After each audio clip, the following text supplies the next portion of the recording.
Well, I am a certified First Nations health manager. I've been involved with this one since 2011. As a matter of fact, I was one of the first three to be certified. First year was one of the first three.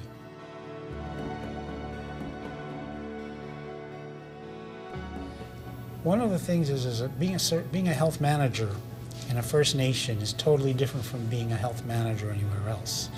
You have to incorporate a lot of the community's culture, and you have to be able to design that into the programs that you provide, and making sure that you have a distinct and a unique community flavor on how you deliver health services.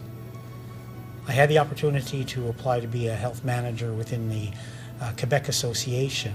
However, that's more for provincial bureaucrats.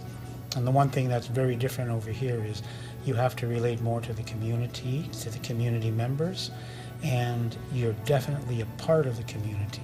Whereas everywhere else, you're just a health manager within a huge institution, or in a setting of more of a health service delivery that's less personal, but more institutional.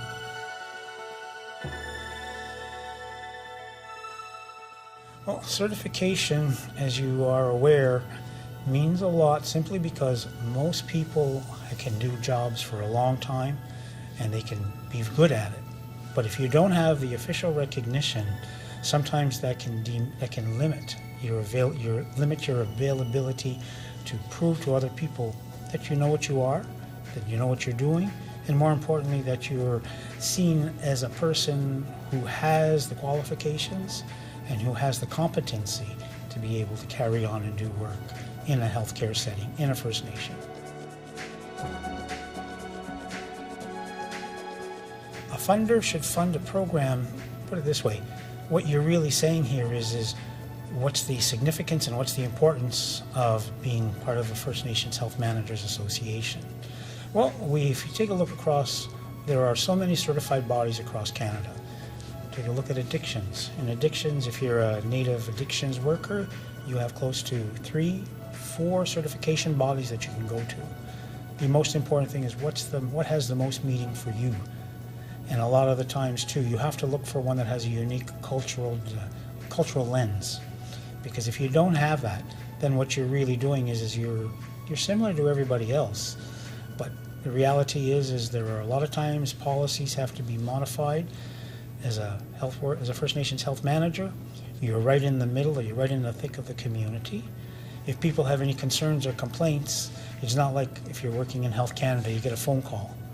Right there, you have to meet with the people, you have to be able to explain what you're doing, and more importantly, when you're certified, you have more self-confidence that you can do the job and that you can do your explanations, and more importantly, you can be very convincing in understanding what your role is, as well as to the rest of the community.